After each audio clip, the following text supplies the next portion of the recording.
Hello guys, welcome to our YouTube channel, and today we are going to learn how to create your Imo account. So if you want to create your Imo account, first of all you have to open up your Imo application. After opening your Imo application, it will ask you if you would like to allow Imo to make and manage phone calls. Just tap on allow, and then you have to enter your phone number.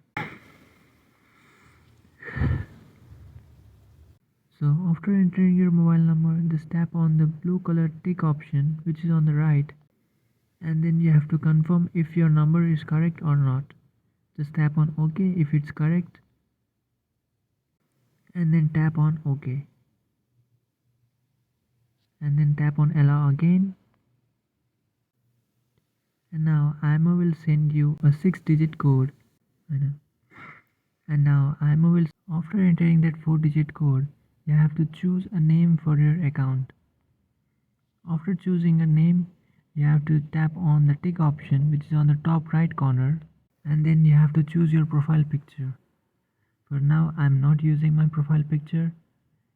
Just tap on the tick option which is on the top right, and then allow IMO to access your contacts. After doing that, you can see everyone in your contact list had been added to your friends list in IMO. So this is how you create your IMO account. If you have any doubts, feel free to comment below. Thanks for watching.